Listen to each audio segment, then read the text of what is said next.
Selama terjadinya Perang Dunia Kedua, sekitar 3 juta tawanan perang Jerman ditangkap oleh Uni Soviet. Sebagian besar dari mereka tertawan pada tahun-tahun terakhir perang. Pada tahun 1950, hampir semua tawanan perang yang masih hidup telah dibebaskan, dengan tahanan terakhir kembali dari Uni Soviet tahun 1956. PW Jerman dipekerjakan sebagai pekerja paksa dalam ekonomi masa perang dan rekonstruksi pasca perang Soviet.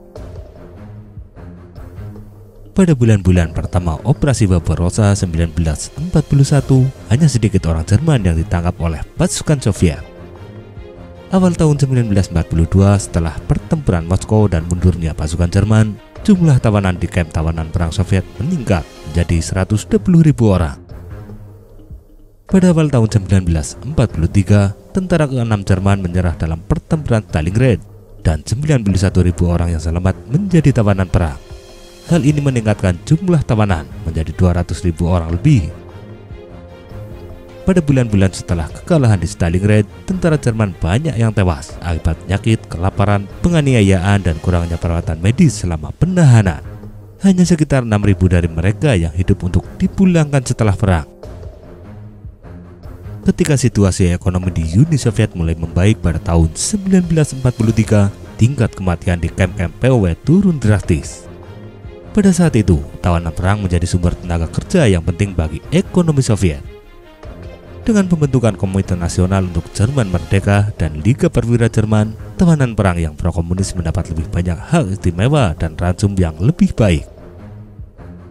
Akibat operasi Begrenzen dan keruntuhan di bagian selatan front timur, jumlah tawanan perang Jerman naik hampir 2 kali lipat pada paruh kedua tahun 1944. Pada bulan-bulan pertama tahun 1945, Tentara Merah maju ke Sungai Oder dan Balkan. Sekali lagi, jumlah POW Jerman meningkat menjadi 2 juta orang pada bulan April 1945. Pada akhir perang, POW Jerman berbaris melalui kota Kiev, Ukraina di bawah pengawalan Soviet. Menurut catatan Soviet, saat itu sebanyak 2,8 juta personel Wehrmacht Jerman ditahan sebagai tawanan perang oleh Uni Soviet. Dengan pembentukan negara Jerman pro-Soviet, yakni Republik Demokratik Jerman pada bulan Oktober 1949, semua tawanan perang kecuali 85.000 orang telah dibebaskan dan dipulangkan. Sebagian besar dari mereka yang masih ditahan dinyatakan bersalah sebagai penjahat perang, dan banyak yang dijatuhi hukuman lama di kamp kerja paksa, bahkan hingga 25 tahun. Baru pada tahun 1956, narapidana perang yang terakhir dipulangkan, menyusul intervensi Kanselir Jerman Barat Konrad Adenauer di Moskow. Saat Perang Dunia II berakhir, banyak unit Jerman berusaha untuk menyerah kepada Amerika daripada ke pasukan sekutu lainnya, khususnya Tentara Merah.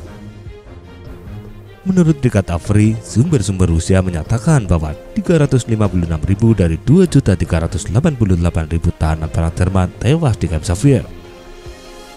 Dalam edisi revisi korban Soviet dan kerugian perang Soviet, sejarawan Rusia Grigory F. Krivoshev menyebutkan jumlah tawanan perang militer Jerman di Soviet berjumlah 2.733.739 orang, dan yang tewas selama penahanan berjumlah 381.067 orang, dengan perincian 556.700 warga Jerman dan 24.367 dari negara lain. Namun angka-angka ini tidak termasuk tahanan dari Italia, Hongaria, Rumania, Finlandia, dan Jepang. Statistik Soviet untuk POW juga tidak termasuk warga sipil wajib militer Jerman di Soviet. Sumber era Soviet akhirnya diperdebatkan oleh sejarawan Blok Barat yang memperkirakan 3 juta tawanan perang Jerman ditahan oleh otoritas Uni Soviet dan sekitar 1 juta tawanan tewas di kamp Soviet. Sejarawan Austria Stefan Kerner berpendapat dokumen era Soviet menunjukkan bahwa 2,6 juta anggota militer dan 400.000 warga sipil telah diambil sebagai tahanan oleh Soviet. Menurut sejarawan AS Edward Peterson, Amerika Serikat menyerahkan beberapa ratus ribu tahanan Jerman ke Uni Soviet pada Mei 1945. Sejarawan lain Hein Navratil menyatakan bahwa pasukan AS menolak untuk menerima penyerahan pasukan Jerman di Saksoni dan Bohemia, dan sebaliknya justru menyerahkan mereka kepada Uni Soviet. Menurut laporan di New York Times, ribuan tahanan dipindahkan ke otoritas Soviet dari kamp-kamp POW di barat. Misalnya diketahui bahwa 6.000 petugas Jerman dikirim dari barat ke kamp konsentrasi Sachsenhausen yang saat itu merupakan salah satu di kamp khusus NKVD. Dari situ diketahui bahwa mereka dipindahkan ke kamp tawanan perang. Dokumen Kementerian Dalam Negeri Uni Soviet yang dirilis pada tahun 1990 mencantumkan 6.680 narapidana di kamp khusus NKVD di Jerman telah dipindahkan ke kamp-kamp tawanan perang di Uni Soviet.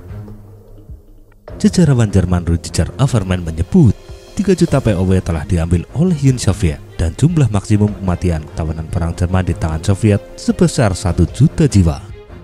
Ia juga menyatakan sepenuhnya masuk akal bahwa 700.000 tentara Jerman yang dinyatakan hilang benar-benar tewas dalam kamp tahanan Soviet. Pemerintah Jerman Barat membentuk komisi yang dipimpin oleh Erich Maski untuk menyelidiki nasib tawanan perang Jerman dalam Perang Dunia II.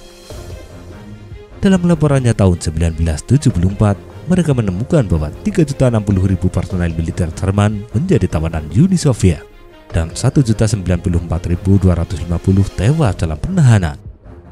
549.360 tawanan tewas dari tahun 1941 hingga April 1945. 542.911 tawanan tewas dari Mei 1945 hingga Juni 1950. Dan 1.979 tawanan tewas dari Juli 1950 hingga 1955. Jika orang-orang menyebut bahwa Jerman telah melakukan kejahatan terhadap tawanan perang Soviet, hal itu tidak berbeda dengan perlakuan Soviet terhadap tawanan perang Jerman. Keduanya sama saja.